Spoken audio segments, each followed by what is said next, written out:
มันติณโอกาสบัดนี้จะได้แสดงพระธรรมเทศนาในเรื่องมงคล38ประการในหัวข้อเรื่องมงคลชีวิตมงคลภาสิทธิ์ติดไว้ที่ฝาอ่านบรรลักษาวัฒนาจำเริญมงคลชีวิตติดไว้ที่ใจปฏิบัติไปทุกวันก็ยิ่งให้ความสุขเพราะฉะนั้นวันนี้จะเทศมงคลชีวิตกันที่23เป็นมงคลที่37ว่าถึงเรื่องจิตปราศจากทุลีหรือปราศจากกิเลสปราศจากราคะจิตปราศจากกิเลสวิรชังแปลว่าจิตปราศจากกิเลสมนุษย์เรานี่สำคัญอยู่ที่ใจโบราณเราเรียกว่าใจเป็นนายกายเป็นบ่าวถ้าว่าใจได้ฝึกฝนอบรมดีแล้วอะไรก็ดีหมดถ้าหากว่าใจขาดธรรมะขาดการฝึกฝนอบรมแล้วไม่ดีดูสัตว์เดรัจฉานเหมือนกันพวกวัวพวกควายที่เขาฝึกฝนอบรมดีแล้วมันเชื่องไถนาก็สะดวกสบายเอามาใส่เกวียนก็ขับรากเกวียนก็สะดวกสบายวันหนึ่งเราเห็นเสือเขาออกทางอากาศทางทีวีดูมันเสือเลี้ยงเสือมันเชื่องเหมือนกับหมากับแมวเนี่ยเขาไปจับเขาไปทำอะไรมาก็ไม่ทำอะไรไปรูปตัวร่างกายเขาก็หยอกคนเหมือนกันกับหมากับแมวนี่เขาฝึกให้จิตมันอ่อนมันตรงมันรักคนเป็นมันก็ฝึกได้โบราณเขาจึงสอนลูกสอนหลานว่าพวกลิงข้างกลางป่าจับมามัดสารพัดฝึกได้ดังใจหมายเรานักเรียนครูเพียรสอนแทบตายเกิดเป็นคนเอาดีไม่ได้ก็อายลิงน่าคิดอยู่นะอันหนึ่งอาตมาไปได้ถุงกระดาษเขาทิ้งไว้แล้วไปอ่านดูเด็กว่านำให้หลวงปู่นี่ดูสิมาอ่านดูไม่รู้ใครแต่งอาตมาก็เลยจำมาพวกลิงข้างกลางป่าจับมามัดสารพัดฝึกได้ดังใจหมายเรานักเรียนครูเพียรสอนแทบตายเกิดเป็นคนเอาดีไม่ได้ก็อายลิงน่าคิดอยู่ไปเห็นลิงเขาลงหนังสือพิมพ์ที่ประเทศอเมริกาเขาเลี้ยงลิงไว้เจ้าของฟาร์มเขาเลี้ยงไก่เวลาเจ้าของตีตะปูลิงมันก็เอาตะปูยื่นให้คนตีเอาตอนมันตีตะปูได้เหมือนคนเลยเป็นนายช่างเห็นเจ้าของเขาตัดหญ้าเจ้าของพอขึ้นรถตัดหญ้ามันเขาสตาร์ทรถได้มันตัดหญ้าเจ้าของไม่ต้องตัดเพราะหญ้ายาวไปลิงตัดหญ้ามันก็ใส่เครื่องแต่งตัวมีชุดทำงานของเขาแล้วไปตัดหญ้าสตาร์ทรถเป็นเหมือนกับคนเลยเห็นเขาไปลงไปถ่ายหนังสือพิมพ์ไปลงโพสหนังสือพิมพ์ไปดูเขานอกจากนี้ก็เขาคัดไข่ไก่ไข่อะไรมันแตกมือมันนิ่มคัดแอปเปิ้ลอะไรต่างๆลูกไหนโตแล้วหัดได้ยิ่งกว่าคนสิคนยังจับยังมีแตกหรือไม่แตกเลยนี่เขาฝึกแล้วมันเป็นอย่างนี้ปลาโลมาเขาฝึกให้มาเล่นเดี๋ยวกระโดดพับสั่นกระดิ่งตั้งลงไปในน้ำไปโชว์ตัวอยู่ในนั่นอยู่ในยางนะพอปรบมือพับก็อะไรถ้ามันจริงหัดอะไรหัดได้มนุษย์ตอนนี้จริงทางนั้นเอาเสือเอาช้างอะไรมาหัดเป็นละครอะไรได้ทางนั้นนี้ก็เอามาหัดได้คนเรานี่ถ้าฝึกเราพระพุทธเจ้าว่าประเสริฐกว่านั้นอาหังนาโควสังคามเมพระองค์เปรียบเหมือนช้างตัวประเสริฐเข้าสู่สงครามเนี่ยนะนั้นถ้าหากว่าเราฝึกจิตของเราดีแล้วเนี่ยมันดีทุกอย่างสำคัญอยู่ที่ใจที่ธรรมะทั้งหลายมีใจเป็นใหญ่มีใจเป็นประธานสำเร็จด้วยใจแต่ใจคนจะไม่ดีก็เพราะกิเลสมากวนกิเลสของคนเรามีอยู่3ประเภทหนึ่งกิเลสมีอยู่3อย่างกิเลสละเอียดมันนอนนิ่งเป็นขี้ตะกอนอยู่ก้นตุ่มเขาเรียกอนุสัยนอนย้องอยู่ในใจของคนอันนี้ตัวนี้สำคัญมากต้องเอาตัวนี้ออกเป็นรากบาปบาลีว่าอกุศลมูลรากของบาปกิเลสหยาบต้องปราบด้วยกิเลสกลางตัวนี้กิเลสละเอียดตัวนี้ต้องถอนรากด้วยปัญญาขั้นวิปัสสนาปัญญาธรรมดาสอนไม่ได้จะเรียนจบพระไตรปิฎกก็ถอนไม่ได้บวชจนตายก็ถอนไม่ได้ถ้าไม่ใช้ปัญญาขั้นภาวนาเพราะบวชจนตายก็ได้แค่ศีล ได้แค่นั้นสมาธิก็นิดหน่อยถ้าไม่ได้ฌานก็ปราบกิเลสกลางไม่อยู่เพราะฉะนั้นที่จะปราบกิเลสละเอียดต้องใช้วิปัสสนาปัญญากิเลสกลางต้องปราบด้วยสมาธิขั้นฌานกิเลสหยาบต้องปราบด้วยศีลเมื่อเราทราบอย่างนี้เราจะเอาอย่างไหนกิเลสของมนุษย์เราจึงจะออกก็มีหลักอยู่ต้องปฏิบัติตามธรรมะคือคำสั่งสอนของพระพุทธเจ้าอะไรไม่ปฏิบัติตามพระธรรมคำสั่งสอนแล้วกิเลสเหล่านี้มันก็ออกไม่ได้จิตของเราจะสะอาดบริสุทธิ์หมดจดได้ก็ต้องอาศัยการเจริญกรรมฐานเท่านั้นหลักคำสอนของพระพุทธเจ้าเมื่อว่าโดยส่วนใหญ่แล้วก็มีอยู่3ศีลสมาธิปัญญาคู่ควรกับกิเลสตัณหาแต่มาว่าโดยทั่วไปก็เยอะเช่นอย่างเทวดาทูลถามปัญหาพระพุทธเจ้าว่าแสงสว่างในโลกเนี่ยมันมีอยู่เท่าไหร่พระพุทธเจ้าตรัสว่าเทวดาแสงสว่างในโลกเนี่ยมีอยู่4ไม่มีแสงสว่างที่5ปัญจเมธานวิชติกติปัฏโชตากติโลกสมิงปัฏโชตาแสงสว่างในโลกมีอยู่เท่าไหร่พระพุทธเจ้าตรัสจัตตาโรโลเกปัฏโชตาแสงสว่างในโลกมีอยู่4 1แสงสว่างของพระอาทิตย์ส่องได้ในเวลากลางวัน2แสงสว่างของพระจันทร์ส่องได้ในเวลากลางคืน3แสงสว่างของไฟทั้งกลางคืนและกลางวันก็ส่องได้4พระสัมมาสัมพุทธเจ้าสว่างยิ่งกว่าอะไรทั้งหมดบรรดาแสงสว่างทั้งหลายพระพุทธเจ้าอนุตตราเป็นยอดเยี่ยมรู้หมดทุกสิ่งทุกอย่างเพราะพระองค์มีปัญญานัตถิปัญญาสมาภาแสงสว่างอะไรสู้แสงสว่างของปัญญาไม่ได้พระองค์แสดงแสงสว่างที่สว่างมากก็คือปัญญาพระปัญญาของพระพุทธเจ้าและเทวดาถามต่อไปอีกว่าสรีรังจตุจักกังสรีระคือร่างกายของมนุษย์เหล่านี้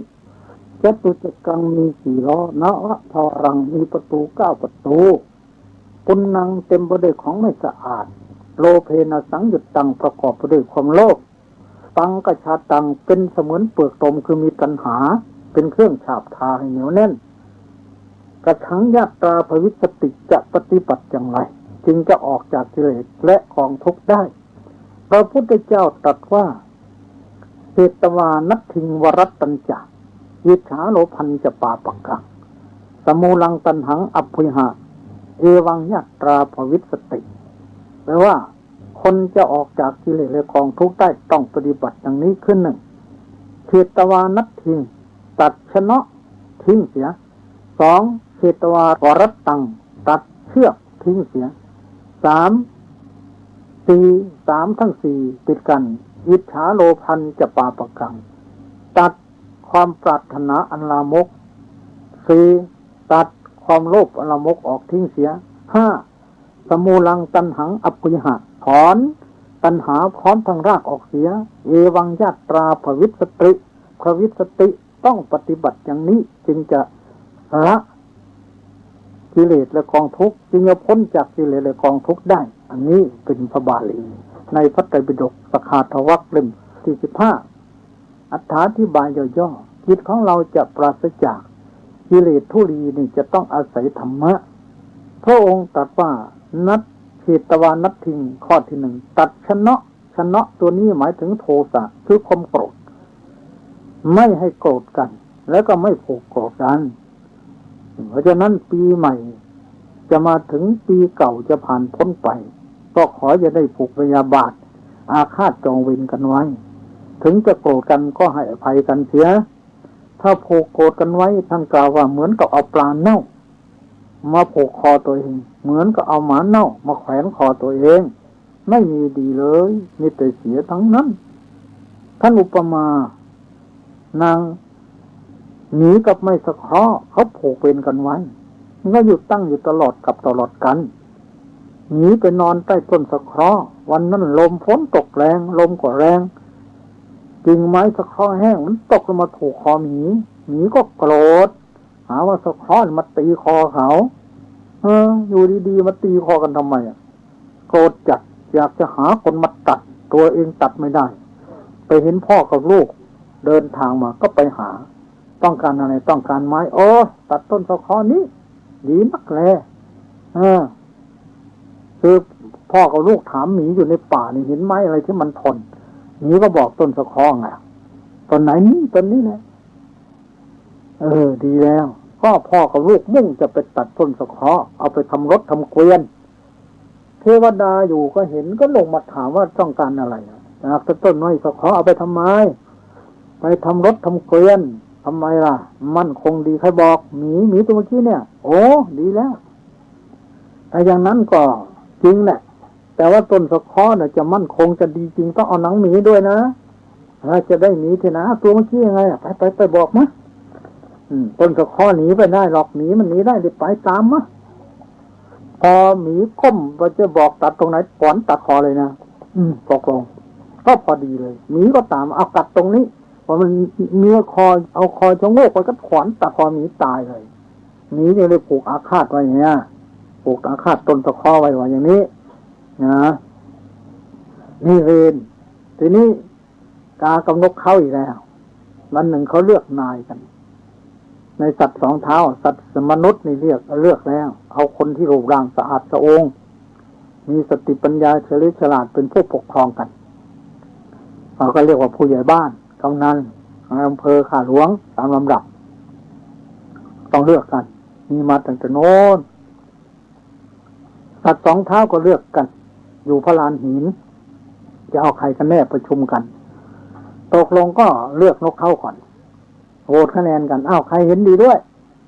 ครั้งที่หนึ่งเงียบครั้งที่สองพกครั้งที่สามอีกาขึ้นเลยไม่เห็นดีด้วยไม่เอาอีกาบอกไม่เลือกไม่เอาเลยอีกาก็ไม่เอาไม่เลือกแล้วเพราะอะไรอีกาให้เหตุผลว่าหน้าตาน่ากลัวขนาดไม่โกรธก็ยังหน้าขนาดนี้แล้วถ้าโกรธสักแค่ไหนบินหนีเลยไม่เอานั่นแหละอีกาบอกไม่เลือกไอ้นกเข้าก็โกรธวิ่งตามจิกอีกาเลยตั้งแต่นั้นก็เป็นกรรมเป็นเวรกันมาทีนี้งูกับฟังพรท่านกล่าวถึงว่ามียายกับตาเลี้ยงหลานไว้เลี้ยงฟังพรไว้ตัวหนึ่งฟังพรก็เชื่องเป็นเพื่อนเล่นกับเด็กยายกับตาไปผูกโถปูงาข้างนอกโน้นปล่อยให้ฟังพรกับเด็กอยู่ด้วยกันงูจับกำมันขึ้นมากัดติดฟังพรกับฟันเอาซะเลือดเต็มปากเลยตายงูตายแล้วก็ไปซ่อนไว้ใต้เตียงพอมาเห็นฟังพรปากเต็มไปด้วยเลือดก็โกรธหาว่าฟังพรกัดเด็กก็ตีฟังพรตายเพราะงูจะตายก็ผูกอาฆาตฟังพรตายก็ผูกอาฆาตงูก็เป็นกรรมเป็นเวรกันมาเพราะฉะนั้นความโกรธนี่ไม่ดีหรอกพระพุทธเจ้าไม่ผูกโกรธกันไว้ตายด้วยความโกรธลงนรกเกิดเป็นคนเขาผิวพรรณหน้าตาไม่งามเพราะอะไรเพราะโทสะมาแรงไม่ควรผูกโกรธกันไว้พระองค์จึงสอนให้ตัดชนะก็คือความโกรธความผูกโกรธกันไว้คนโกรธนี่หน้าลองดูที่หน้าตาไม่น่าดูหรอกหน้าขยิ้วคิ้วขบวดตาเพลาเหมือนตาแมวตาเสือเดินกับปังรองเท้าเหมือนบ้านจะพังเนี่ยนะเพราะฉะนั้นความโกรธไม่ดีเลยเราอย่าโกรธกันแต่ว่าไม่ใช่พูดง่ายๆพระพุทธเจ้าว่าตัดชนะคือความโกรธเสียเราลองคิดดูพูดง่ายนิดเดียวแต่จะตัดชนะนี่ตัดยากนะญาติโยมเอ้ยต้องมีวิธีตัดจะพูดเฉยๆจะโกรธที่ไม่ได้เพราะมันมีเชื้ออยู่ข้างในแล้วคนจะโกรธนี่ท่านกล่าวว่าโทสัจ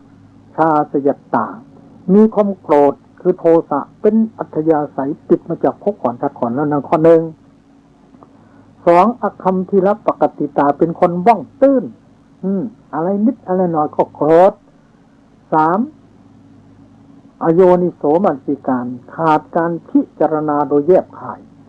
อะไรก็ไม่ฟังเหตุฟังผลเท่านั้นจะเอาแต่อารมณ์ท่าเดียวสี่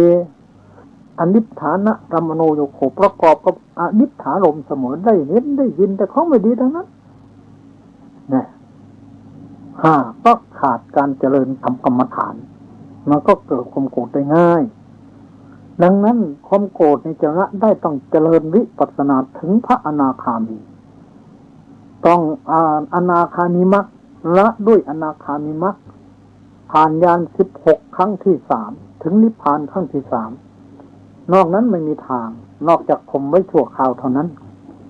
โบราณเขาให้ใช้เขาใช้มันมาเป็นคู่ปรับกันชั่วคราว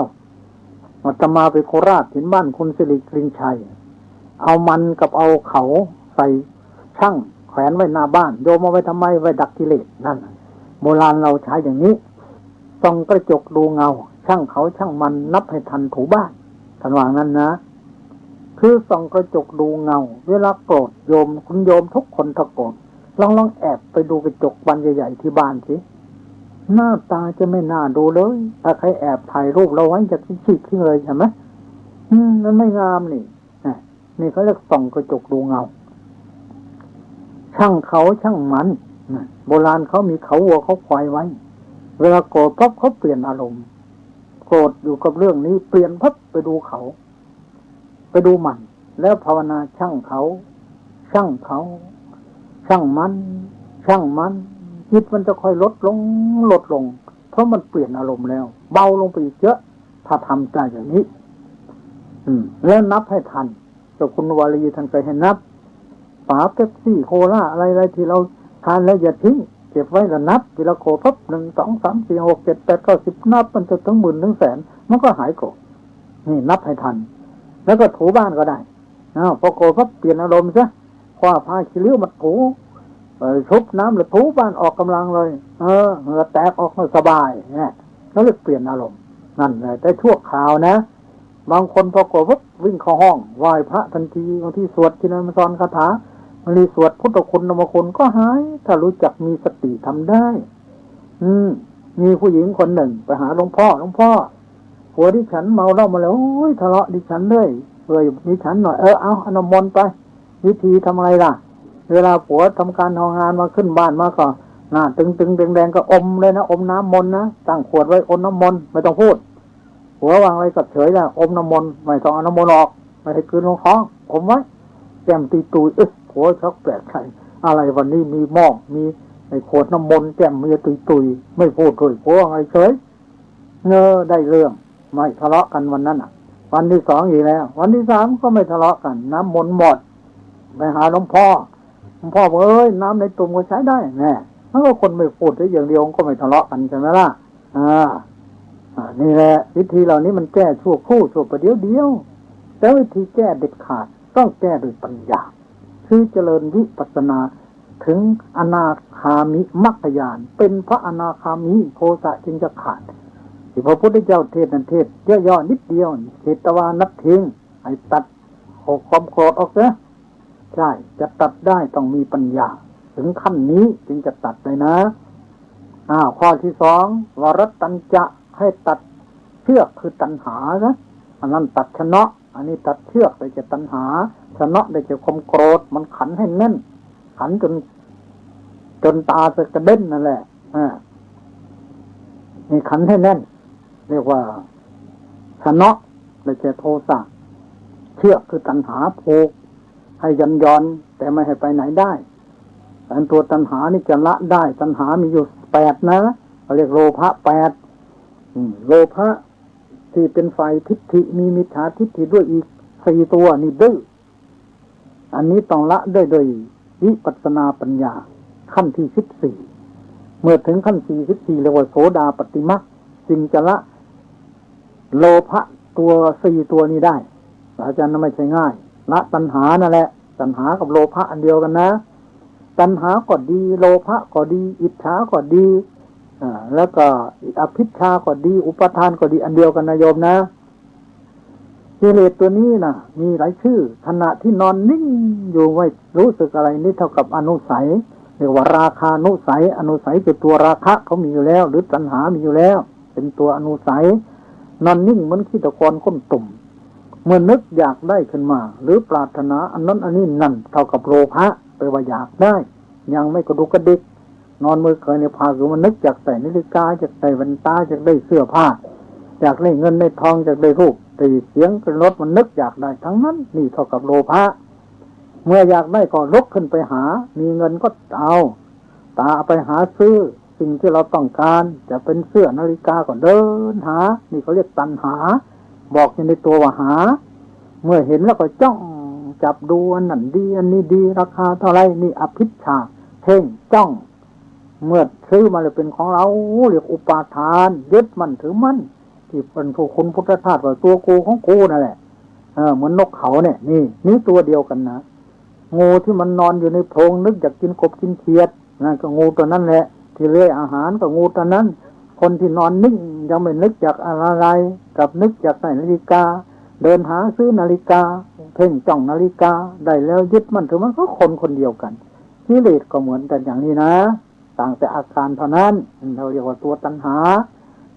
ก็ดีโลภะก็ดีอันเดียวกันพระพุทธเจ้าให้ตัดตัณหาที่จะตัดได้ต้องเจริญวิปัสสนาถึงมรรคญาณคือญาณที่14ครั้งแรกตัดตัณหาพร้อมด้วยทิฏฐิได้4ตัวแล้วก็โมหะตัดได้ตัวหนึ่งนั่นตั้งแต่โสดาแล้วถึงญาณที่4ครั้งที่1โภภะคือความโลภหรือตัณหาคือความอยากตายไป4แล้วโมหะตายไป1เรียกว่าสักกายทิฏฐิอิจฉาสิลปัตตปรมาสว่าโดยอภิธรรมก็คือโลภะทิฏฐิกตะสัมยุญจิตตรงนี้ประกอบไปด้วยมิจฉาทิฏฐิที่เห็นว่านรกไม่มีบาปไม่มีบุญไม่มีสวรรค์ไม่มีนี่แหละคือโลภะกับทิฏฐิแล้วกับวิจิกิจฉาสงสัยลังเลใจนี่เป็นโมหะต้องฆ่าตายด้วยอำนาจโสดาปัตติมรรค4ตัวเหลืออีก4ตัวโน้นโลภะเนี่ยพระพุทธเจ้าสอนว่า1เฉตวานับทิ้งให้ตัดโทสะทิ้งเสีย2เฉตวาวรัตตัญจะตัดตัณหาทิ้งเสียไม่ใช่ตัดง่ายตัดต้องมีหลักวิชาข้อที่3อิจฉังตัดอิจฉาตัวนี้แปลว่าความปรารถนาลามกคือปรารถนาในทางทุจริตอยากได้ในทางทุจริตผิดศีลผิดธรรมอย่างนี้เรียกว่าในทางชั่วให้ตัดทิ้งเสียแล้วโลภะคืออยากได้ในทางชั่วก็ให้ตัดทิ้งเสียอิจฉาแปลว่าความต้องการความปรารถนาโลภะแปลว่าความอยากได้ก็คือตัณหานั่นแหละอันเดียวกันเลยเขาเรียกโลภะเจตสิกโดยองค์ธรรมแต่มีชื่อต่างๆกันสุดท้ายข้อที่5สมูลังตัณหังอปุยหะต้องถอนรากของตัณหาก็คือโลภะนั่นแหละตัณหาคือโลภะเจตสิกในรากตัณหาคืออวิชชานั่นแหละเมื่อกี้นี่ตายเป็น1โสดาฆ่าวิจิกิจฉานั่นน่ะรากของตัณหานั่นน่ะอวิชชาก็คือวิจิกิจฉานี่ก็เป็นประเภทโมหะองค์ธรรมก็คือวิชชาเจตสิกกันแหละหรือโมหะเจตสิกกันแหละอวิชชากับโมหะเจตสิกเป็นเจตสิกดวงหนึ่งอวิชชามี2โมหะมี2ตัววิจิกิจฉากับอุทธัจจะรากของบาปคือวิชชาเลยไม่รู้ข้อวัดปฏิบัติดังนั้นพระพุทธเจ้าจึงให้ถอนเมื่อถอนสิ่งเหล่านี้ออกแล้วตัดสิ่งนี้แล้วมันก็สบายแต่หมายความว่าโลภะโทสะโมหะนั่นเองเมื่อละโลภะโทสะโมหะได้มันก็มีความสุขก็พ้นจากกิเลสกองทุกข์ได้พ้นจากทุกข์ทั้งปวงได้ที่เราวนเวียนว่ายตายเกิดทุกข์ก็เพราะกิเลส1,500ตัณหา108เมื่อเราฆ่ากิเลสตายคลายกิเลสออกข้างนอกกิเลสลดผลเป็นวิสุทธิสงฆ์ก็หมดเท่านั้นแล้วทำยังไงหนอก็มีอยู่ทางเดียวเจริญวิปัสสนากรรมฐานอาโศกังวิริชังเขมังจะไม่เศร้าโศกด้วยแล้วก็วิริชังปราศจากทุลีด้วยเขมังก็มีความเกษมด้วยล้วนแต่เป็นชื่อของนิพพานทั้งนั้นอาโศกังไม่เศร้าโศกต้องถึงนิพพานแล้ววิริชังปราศจากทุลีก็ถึงนิพพานแล้วเขมังเกษมก็ถึงนิพพานแล้วเรื่องนิพพานทั้งนั้นนิพพานเป็นวัดดับกิเลสแล้วเราจะปฏิบัติอย่างไรเราจะไปทางไหนจึงจะถึงความเกษมของจิตได้ก็มีอยู่ทางเดียวเจริญวิปัสสนากรรมฐานเท่านั้นพระองค์ตรัสไปว่าเยเนวะยันตินิพพานังคนจะถึงนิพพานได้ก็ต้องเจริญสติปัฏฐาน4การเจริญสติปัฏฐาน4ก็ดีวิปัสสนาก็ดีอันเดียวกันนะไม่ใช่คนละอันต้องเข้าใจให้ถูกอาจจะสับสนกันก็ได้ถ้าไม่เข้าใจสติปัฏฐาน4คือ1กายานุปัสสนากำหนดกายเช่นพองหนอยุบหนอนี่เขาเรียกกายานุปัสสนาสติปัฏฐานตรงไหนเป็นกายกายะกระท้องพองยุบร่างกายของเราทั้งหมดส่วนใดส่วนหนึ่งก็ได้ อนุแปลว่าบ่อยๆเนืองๆตามปัสนาเห็นเป็นชื่อของปัญญาตามเห็นตามดูร่างกายของเราบ่อยๆเรียกว่ากายานุปัสสนาสติปัฏฐานที่ตั้งของสติคือการเข้าไปตามดูซึ่งกายของเราบ่อยๆเนืองๆเรียกว่ากายานุปัสสนากำหนดท้องพองเนาะยุบหนอนนั่นแหละกำหนดกายานุปัสสนาละนั่นอันนี้สติปัฏฐานข้อที่หนึ่งก็คือวิปัสสนาวิแปลว่าแจ้งปัสสนาไปเห็นอะไรก็เห็นพองเห็นยุบเห็นรูปเห็นนามนี้แหละไม่ใช่เห็นอื่นจากนี้นะสองเวทนานุปัสสนาขณะที่ภาวนาพองเนาะยุบหนอรู้สึกสบายก็เป็นสุขเวทนารู้สึกเฉยๆก็เป็นอุเบกขาเวทนารู้สึกไม่สบายหายใจฝืดๆนี่เป็นทุกขเวทนาก็เป็นเวทนานุปัสสนาสติปัฏฐานอยู่แล้วใจที่รู้ว่าท้องพองท้องยุบนี้เป็นจิตเรากำหนดพองเนาะก็ชื่อว่ากำหนดจิตตานุปัสสนาอยู่แล้วท้องพองท้องยุบเป็นขันธ์ห้าเรากำหนดพองเนาะก็คือกำหนดขันธ์ห้าการกำหนดขันธ์ห้านี่แหละเรียกว่าธรรมานุปัสสนาสติปัฏฐานท้องพองท้องยุบเป็นตัวทุกขสัจจะเรากำหนดพองเนาะเป็นทุกขอริยสัจจะตัณหาก่อนให้ท้องนูนท้องฟาดเป็นสมุทัยอริยสัจสติที่กำหนดพองเนาะเป็นมรรคอริยสัจเมื่อกำหนดพองเนาะกิเลสขาดไป7ชาติเป็นนิโรธอริยสัจนี้แหละธรรมานุปัสสนาสติปัฏฐานเมื่อเรากำหนดพองเนาะก็ถูกหมดทั้งกายเวทนาจิตธรรมะนี้คือวิปัสสนาวิแปลว่าแจ้งปัสสนาแปลว่าเห็นหนึ่งเห็นปัจจุบันคือให้ทันกันทันพองทันยุบทันรูปทันน้ำเมื่อทันก็คือสติปัฏฐานสี่นั่นเองสองให้เห็นรูปกับนามตรงไหนเป็นรูปตรงไหนเป็นนามก็พองยุบเป็นขันธ์ห้าใช่ไหมท้องที่นูนขึ้นมาเป็นรูปประขันธ์ท้องที่ยุบเป็นรูปประขันธ์เรารู้สึกสบายไม่สบายเป็นเวทนาขันธ์จำได้เป็นสัญญาขันธ์แต่ไงเห็นพองมากพองน้อยพองสั้นพองยาวเป็นสังขารขันธ์ผู้ที่รู้ว่าพองยุบวิญญาณครบห้าขันธ์ได้ยังครบแล้วเมื่อกำหนดพองเนาะขันธ์ห้ามีหรือไม่มีเมื่อมีก็ถูกขันธ์ห้าแล้วเมื่อถูกขันธ์ห้าแล้วนี่แหละอารมณ์ของวิปัสสนามันก็มีอริยสัจสี่อยู่นี้อีกมีสติปัฏฐานสี่อยู่อีกสัมปทานอิทธิบาทอินทรีย์ก็อยู่ทีเดียวกันนี่ทั้งนั้นถ้าถูกแล้วเป็นอย่างนี้ธรรมะหมดเลยว่าที่จริงก็ทั้ง 84,000 พระธรรมขันธ์นั่นเองพระพุทธเจ้าจึงย่อคำสอนสัพพปาปัสสะอาการนัง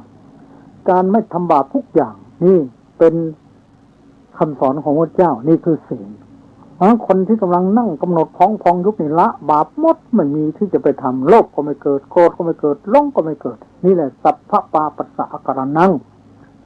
ไม่ทำบาปก็คือความชั่วทั้งหลายเลยความชั่วก็คือโลภโกรธหลงไม่มีในขณะนั้น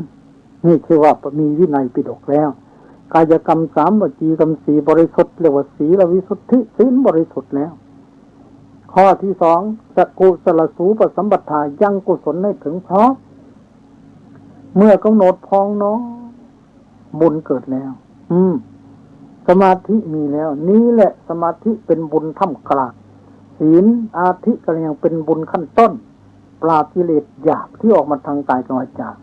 สมาธิเป็นบุญขั้นกลางมัธเถก็ยังปราบ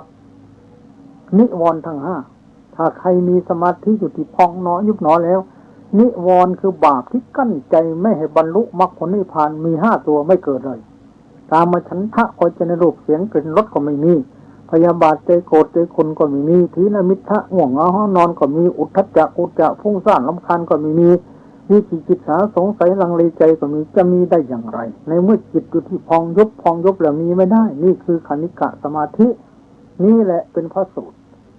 เรียกว่าเป็นความงามขั้นกลางของศาสนา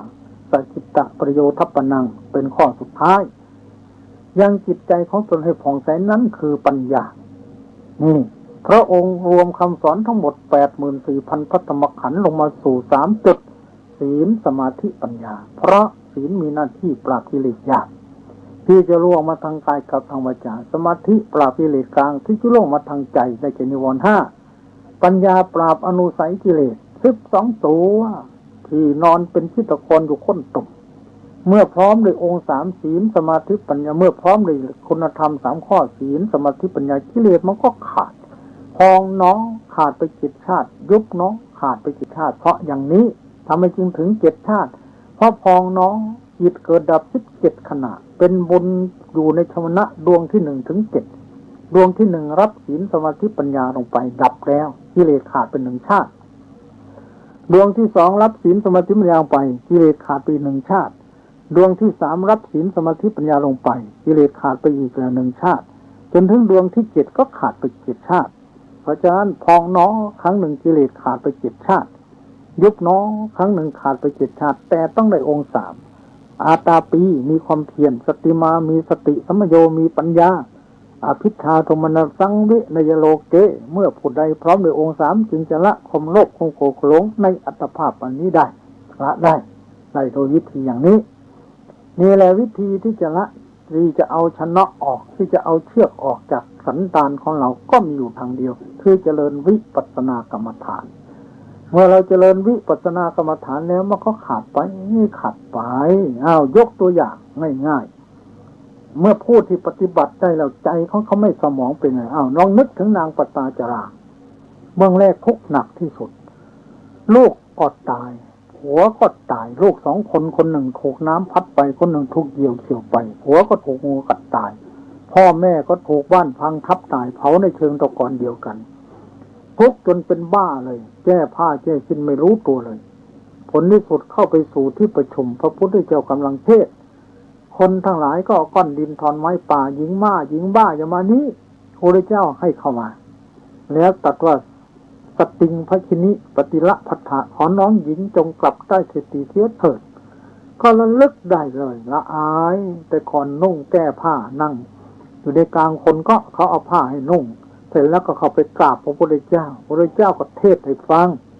ถึงความทุกข์ความโศกแล้วก็เมื่อรู้อย่างนี้ก็ให้ทำละทางไปนิพพานซะ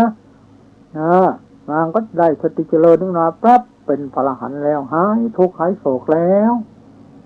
สันตติมหาอมาตย์ไปรบทัพจับศึกมาพระเจ้าแผ่นดินให้เป็นพระเจ้าแผ่นดิน7 วันไม่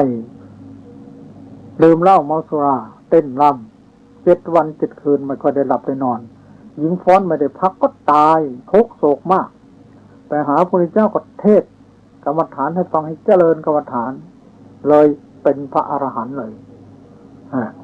เทศแล้วก็เหาะขึ้นไปบนฟ้าลงมากราบพระพุทธเจ้าเล่าชีวประวัติชาติก่อนได้เคยบอกให้คนมาเข้าวัดเข้าว่าฟังเทศน์ฟังธรรมทำบุญทานชาตินี้ได้เป็นพระอรหันต์เพราะบุญกรรมนั้นนี่สันติมหามาตย์ก็หายทุกข์หายโศกหายโรคหายภัยหมด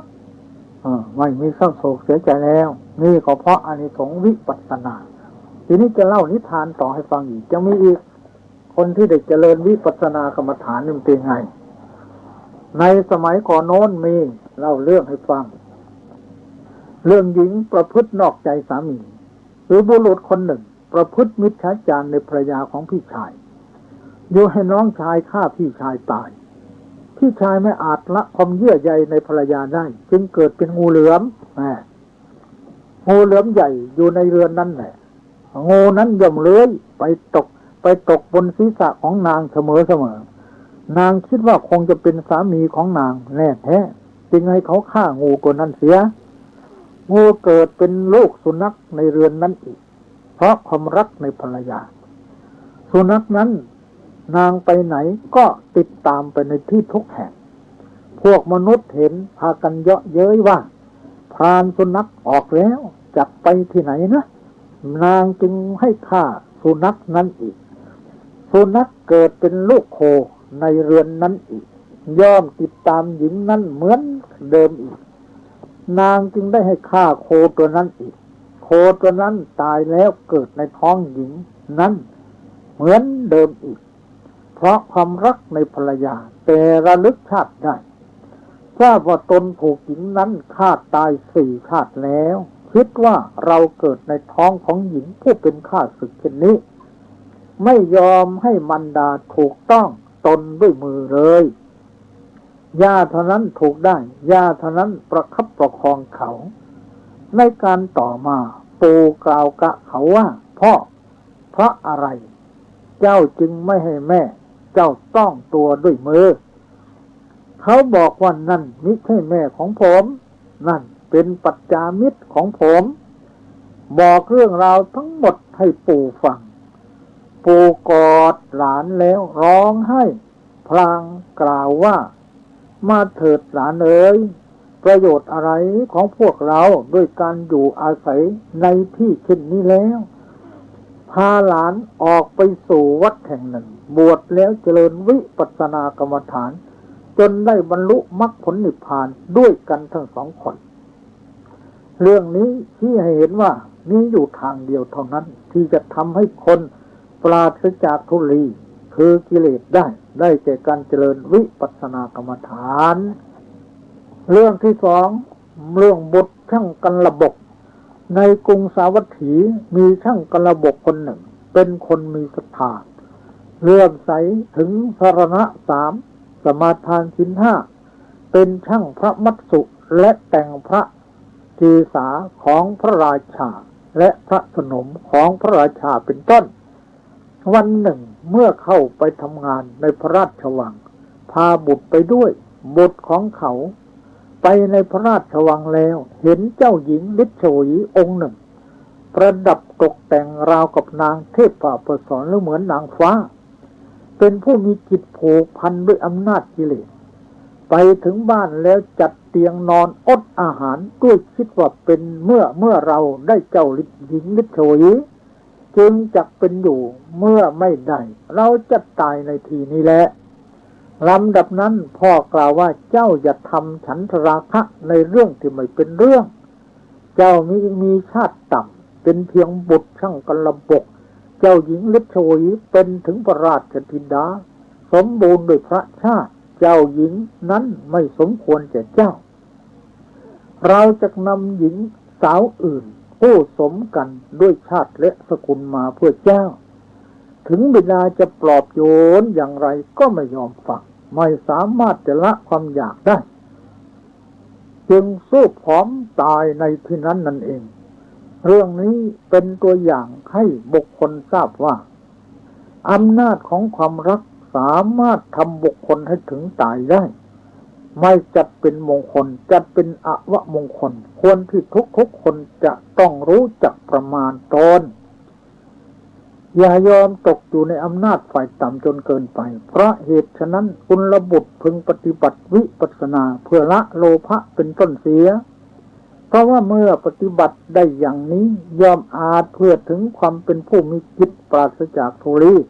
คือกิเลสได้ด้วยเหตุนั้นพระพุทธเจ้าจึงตรัสสอนไว้ในมงคลละสูตรใจความว่าบุคคลใดละโลภะได้แล้วไม่โลภในอารมณ์เป็นที่ตั้งแห่งความโลภบุคคลนั้นละโลภะได้เหมือนหยาดน้ำตกไปจากใบบัวฉะนั้นและบุคคลใดละโทสะได้แล้วไม่ขุ่นเคืองในอารมณ์เป็นที่ตั้งแห่งความขุ่นเคืองบุคคลนั้นละโทสะเสียได้เหมือนผลตาลสุกหล่นไปจากขั้วฉะนั้นบุคคลใดละโมหะได้แล้วไม่ลุ่มหลงในอารมณ์เป็นที่ตั้งแห่งความลุ่มหลงบุคคลนั้นละโมหะได้ทั้งหมดเหมือนกันกับพระอาทิตย์อุทัยขึ้นกำจัดมืดให้หมดไปฉะนั้นนี่แหละตัวอย่างที่เห็นว่าถ้าหากว่ากิเลสมีอยู่มงคลก็ไม่เกิดชีวิตคนก็ไม่ปราศจากทุลีถ้าปราศจากทุลีแล้วมันก็มีความสุขความสบายทุลีก็ได้จากกิเลสนั่นเองสัตวโลกเดือดร้อนก็เพราะกิเลสพระพุทธเจ้าจึงตรัสว่าเอทะปัสสิมังโลกังจิตตังราจรทูปมังยัตถะพลาวิสีทันติสูทั้งหลายจงมาดูโลกนี้อันตรการดุจจราชรถที่พวกคนเขาหมกอยู่แต่พวกผู้รู้หาข้องอยู่ไม่เยจิตตังสัญญเมตสันติโมกขันติมารพันธนาชนทั้งหลายเหล่าใดจะสำรวมใจชนเหล่านั้นจึงจะพ้นจากบ่วงของมารแล้วทรงแสดงให้เห็นว่าโลกมนุษย์นี้วิจิตรพิสดารสลับซับซ้อนมีสิ่งยั่วยวนกวนใจเยอะถ้าคนไม่มีปัญญาก็หลงติดอยู่ ว่าโลกนี่เป็นของที่น่าอยู่น่าดูน่าเพลิดเพลินแต่คนมีปัญญาจะเห็นว่าอ๋อมันเต็มไปด้วยกิเลสเต็มไปด้วยของทุกข์ทั้งนั้นไม่มีอะไรดีเลยโลกเขาว่าสุขก็สุขนิดเดียวสุขนิดเดียวเท่านั้นแต่ทุกข์มากอัปปัสสาทากามาทุกขากามคุณทั้งหลายอัปปัสสาทามีความยินดีนิดเดียวคือสุขนิดเดียวกามาทุกขาแต่ทุกข์มันมากเหลือเกินเราลองดูกันแล้วกันที่ว่าสุขของมนุษย์นิดเดียวเท่านั้นไม่มากอะไรเลยแต่ว่าทุกข์มันมากพากันมากันเป็นกองเลยทั้งหนึ่งนางมีสาขาร้องห่มร้องไห้ไปเฝ้าพระพุทธเจ้าเล่าถึงเรื่องความทุกข์ให้พระองค์ฟังพระองค์ก็ปลอบว่าวิสาขาจะไม่ทุกข์อย่างไรเธอเกิดมาเธอก็พกเอาความเกิดความแก่ความเจ็บความตายมาแล้วเธอไปมีแฟนเธอก็พกเอาความเกิดความเจ็บความแก่ความตายมาแล้วแฟนเธอกับเธอมีลูกมาลูกเธอก็พกเอาความเกิดความแก่ความเจ็บความตายมาอีก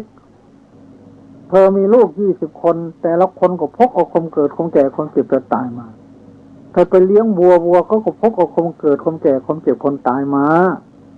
ไปเลี้ยงควายก็พกเอาความเกิดความแก่ความเจ็บความตายมาไปเลี้ยงสุนัขเขาก็พกมาเลี้ยงหมูเลี้ยงเป็ดเลี้ยงไก่มันก็มาด้วยกันทั้งนั้น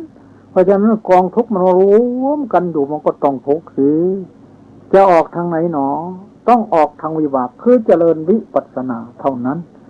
สิ่งเหล่านี้เขามีอยู่ในโลกแต่ทุกข์เพราะตัณหาเพราะกิเลสสังคิตเตนะปัจจุปทานขันธาทุกขายอดที่สุดก็คือการยึดมั่นขันธ์ห้าเพราะฉะนั้นจึงต้องเจริญวิปัสสนาถอนความรักความอะไรออกไปเสียมีสักแต่ว่ารูปกับนามเท่านั้นจิตมันจึงจะวางจิตมันจึงจะจางออกไปได้เมื่อจิตวางจิตจางออกไปก็วิระชังก็ปราศจากทุลีก็คือตัวกิเลสก็คือโลภะโทสะโมหะ3ตัวนี้เท่านั้นแหละที่จะออกได้ต้องเจริญวิปัสสนาพอได้ญาณ16ครั้งที่1กิเลสที่พายุ่งเหยิงนี่ตายไปจะ5เรียกว่าโลภะ4โมหะ1เหลือ7อ่อนกำลังเยอะต้องผ่านญาณ16ครั้งที่2ที่เหลืออยู่7อ่อนกำลังไม่ขาดแต่ว่าศีลมั่นเป็นนิจแล้วตั้งแต่ผ่านญาณ16ครั้งแรกศีลมั่นเป็นนิจผ่านญาณ16ครั้งที่3เจ้าโทสะ2ตายเหลือกิเลส5โลภะ4โมหะ1ผ่านญาณ16ครั้งที่4โลภะ4ตายโมหะ1อุทธัจจะตายนี่แหละวิระชังแท้ต้องเป็นอย่างนี้ปราศจากทุลีจริงๆกิเลส1,500ตัณหา108ไม่มีก็มีอยู่ทางเดียวคือเจริญวิปัสสนากรรมฐานดังนั้นท่านสาธุชนผู้ใจบุญทั้งหลายเราจะไปทางไหนดีเล่าทางไปนรกได้แก่โทสะเราพ้นแล้วทุกคนพ้นแล้วชาตินี้ไม่ไปแล้วแต่ว่าตายไม่รับรองแต่ในชาตินี้ทุกคนเกิดเป็นมนุษย์แล้วแสดงว่ามีบุญมากนรกมีตั้ง457ขุมไม่ไปเลยนี่เพราะบุญนะเส้นที่2ไปเปรตอสุรกายเราเรียกว่าผีหลอกเพราะโลภะคือตัณหาเราก็มีทุกคนมีแต่เราไม่ไปนี่เพราะบุญเก่าดีแท้ๆเพราะนิดเดียวก็ไปได้ดูตัวอย่างผู้ชายที่มีเมียแล้วน้องชายไปแอบเป็นชู้ของเมียพี่ชายยุเมียก็ยุให้ฆ่าพี่แล้วไปเกิดเป็นงูไปเกิดเป็นสุนัขไปเกิดเป็นโคจนทั้งเกิดในท้องจนระลึกชาติใดจึงเบื่อหน่ายเห็นไหมมันวัฏฏะมันวนอย่างนี้แหละมันเหมือนไก่เกิดมาจากไหนเกิดมาจากไข่เกิดมาจากไหนเกิดมาจากไก่ไผ่เรือในน้องตาบอดลักควายเขาในเขาหลวงในหลวงพรหมพรหมในพรหมสอนสนในสนยิงไงนกยิงนกในนกเขาในเขาหลวงสงในสวนพรหมในพรหมสอนสนในสนยิงไหนยิงนกในนกเขาวนกันอย่างนี้เหมือนปูอยู่ในกระด้งนั้นต้องออกทางวิบากคือกำหนดขันธ์5ซึ่งเป็นตัวทุกขสัตว์ดังที่กล่าวมาแล้วเมื่อกำหนดอย่างนี้มันจึงจะออกได้ดังนั้นเราควรจะเดินสายไหนเล่าไปนรกก็ไม่ดีแล้วเปรตอสุรกายเราพ้นแล้วไปเป็นเปรตอสุรกายพโลภะไปเป็นสติฉานโมหะเราก็พ้นแล้วชาตินี้ไม่ไปแสดงว่าบุญมากว่าเกิดเป็นมนุษย์เป็นผู้มีใจสูงนะโยมนะเราอยู่สายที่4นับข้างล่างนรกเปรตอสุรกายสติฉานหมดแล้วผ่านแล้วมาอยู่มนุษย์สาย4 5ไปสวรรค์นี่ กำลังฟังเทศกำลังทำบุญอยู่สายนี้ทอดกฐินทอดผ้าป่าสายห้าไปสวรรค์ถ้าเจริญสมถะกรรมฐานได้ฌานจึงจะไปพรหมโลกได้สายที่6สายที่7ไปนิพพานเจริญวิปัสสนาก็เรียก3เส้นโยมเอ้ยเราอยู่สาย4 5สวรรค์6พรหม7นิพพานข้างบนเหลือ3ข้างล่างผ่านมาเลย3อยู่กลึงกลางมนุษย์นี่หายากพระพุทธเจ้าตรัสว่าจิตโธมนุษย์สัพพติลาโภกันได้อัตภาพเป็นโมทาได้ยากอย่างยิ่งไม่ใช่ง่ายเลยเมื่อเป็นเช่นนั้นก็สมควรแล้วมีใช่เหลือที่เราท่านทั้งหลายจะไม่ประมาทควรจะหาโอกาสไหว้พระสวดมนต์เจริญกรรมฐานให้มากที่สุดเท่าที่จะมากได้วันหนึ่ง24 ชั่วโมงก็แบ่งไว้อย่าบ่นออดแอดว่าไม่ว่างต้องวางโยมเอ้ยวางก็วางวันหนึ่ง24 ชั่วโมงไปทำงานเพื่อเลี้ยงตัวครอบครัวประเทศชาติศาสนาซะ8 ชั่วโมง10 ชั่วโมงพอแล้วนอนที่เศร้าที่สุด8 ชั่วโมงพอแล้วก็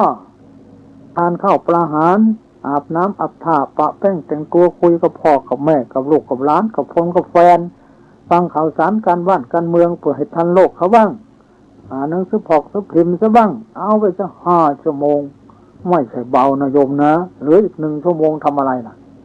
งานอดิเรกบ้างเอาไป30เหลือ30ผู้ที่เป็นพ่อบ้านแม่บ้านพาลูกพาหลานไหว้พระสวดมนต์นั่งกรรมฐานวันละ20-30 นาทีเล่านิทานให้ลูกหลานฟังบ้างตัวคนเดียวว่างก็เอาให้เยอะหน่อยนอนหลับไปด้วยบุญด้วยกุศลอย่างนี้แหละโยมเอ้ยมีความสุขแน่จิตของเราแม้จะไม่ถึงมรรคผลนิพพานก็ไม่เป็นไรหรอกชาตินี้ไม่ถึงก็จะเป็นปัจจัยเราต้องเตรียมไว้เตรียมเสบียงเพื่อจะเดินทางในวัฏสงสารอย่างนี้ดีแล้วเรียกว่าเตรียมตัวก่อนตายเตรียมสร้างทางชอบไว้หวังกุศลตัวสุขส่งสมผลเพิ่มให้ก่อนแต่มฤทธิ์จะทูดลปฏิทีปเทวนาตายพรากจากโลกได้สติดาวแดนเกษมพระผู้ทรงฤทธิ์รู้หนทางวิธีสงบคือจิตวางยึดมั่นดับขันธ์จิตจางจากจิตดับสังขารดับสิ้นสุขแท้ทางธรรมอันสังขารเกิดขึ้นแล้วแตกดับประวัติสังขารนับอย่างหม้อมีเกิดแก่ตายยับตลอดทั่วกันนามีไม่มีไปเหลือล่อเพิ่มพื้นพระสุธาเห็นไหมตายแน่แล้วเมื่อเป็นเช่นนั้นก็อย่าประมาทเราก็เอาบุญเอากุศลติดตัวเราไปใครหาได้มากดีเท่านั้นอาตมาภาพได้แสดงพระธรรมเทศนาในเรื่องมงคลชีวิตกันที่23เหลือกันเดียวก็จะจบแล้วนะผู้ใดสนใจต้องการก็ติดต่อท่านพระครูปลัดพนมได้24 ม้วนได้38 มงคลเปิดฟังสบายโยมเอ้ยนอนอย่าอยู่เฉยๆเอาบุญเข้าตัวเลยนอนไปฟังไปยิ่งไม่สบายเปิดฟังไปเราใจเป็นบุญกุศลเลยอย่างนี้ตายไม่ตกนรกแน่วันนี้แสดงพระธรรมเทศนาในเรื่องมงคล38 ประการถึงมงคล37จบแล้วกันสุดท้ายมงคล38ก็ขึ้นปีใหม่ให้ศีลให้พรญาติโยมก็ครบ24กันพอดี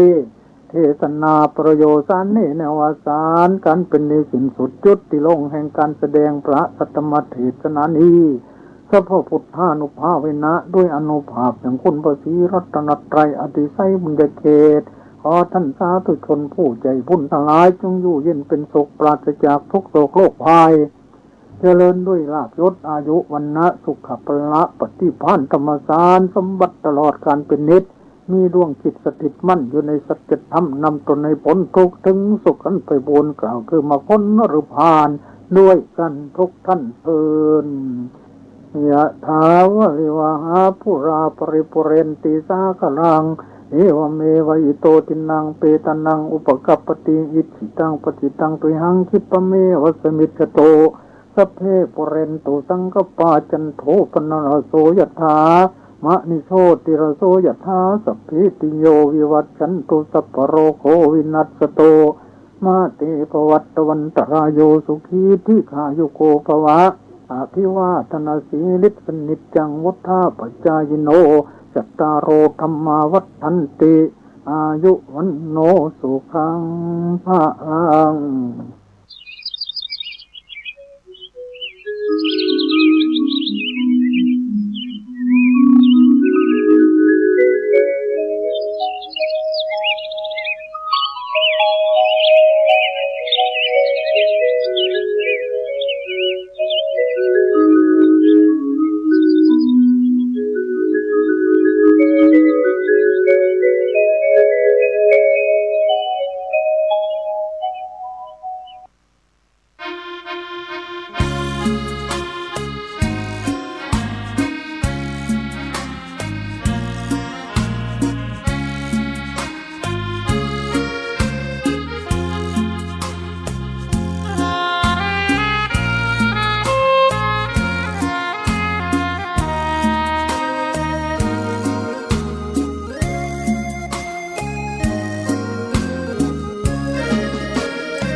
พลิ้วเพลงธรรมถูกถ้อยคำเข้าถึงจิตใจ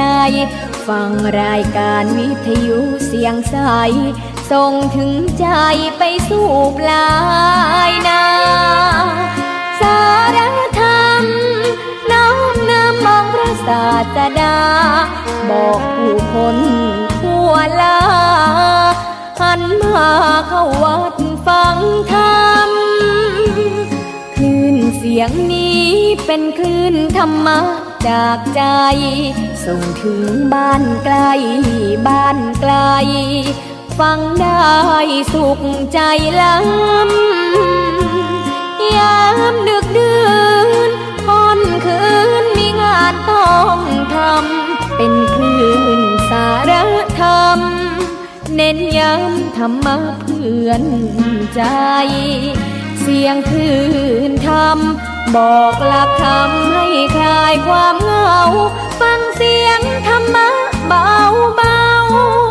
บอกเล่าถึงคนบ้านไกลสื่อธรรมะบอกลดละวางด้วยใจสื่อไปถึงสวงในเข้าใจหลักธรรมหลักดีพลิ้วเพลงธรรมผูกสัมพันธ์จิตใจร่าเริงฟังสาระธรรมะบันเทิงรื่นเริงในชีวิตยามวันว่างเดินทางไปเยี่ยมสถานีนัดพบกันน้องพี่วันนี้วันดีวันเสาร์สวดมนต์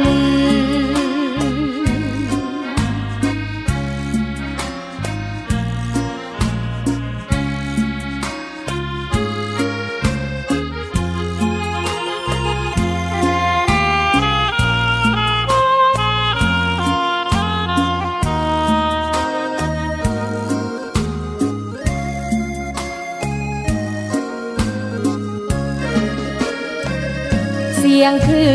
นธรรมบอกหลักธรรมให้คลายความเหงาฟังเสียงธรรมะเบาเบาบอกเล่าถึงคนบ้า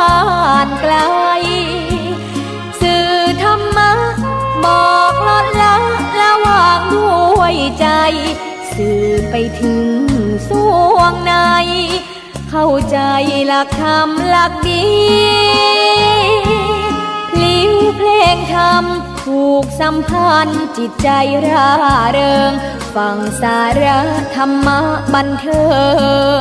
รื่นเริงในชีวิตยามวันว่างเดินทางไปเยี่ยมสถานีนัดพบกันน้องพี่วันนี้วันดีวันเสาร์สวดมนต์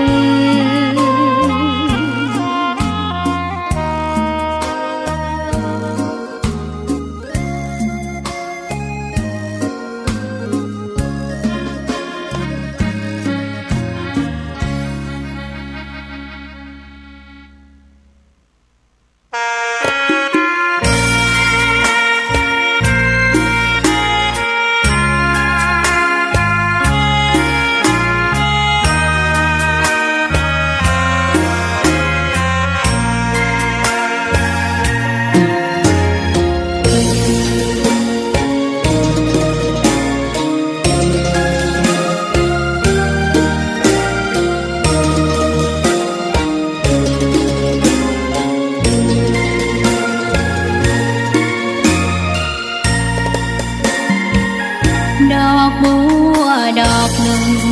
พึงใจไว้เพื่อบูชาแด่องค์พระศาสดาสัมมาสัมพุทธเจ้ามีความงามเงียบไม่เปรียบเทียบเขาเทียบเราใครมองไม่งามช่างเขาแต่เจ้าก็คือดอกบัวด้วยความสัตย์ซื่อยึดถือความดีเป็นหลัก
คนที่ใจบุญ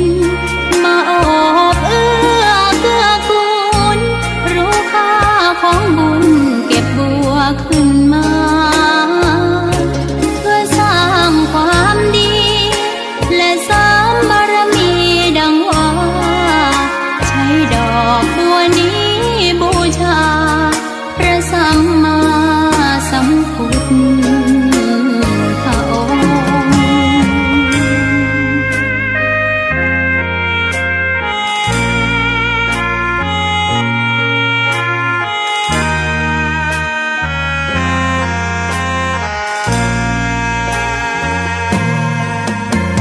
ใครไม่มองว่าบัวงามเด่นแต่บัวก็เป็น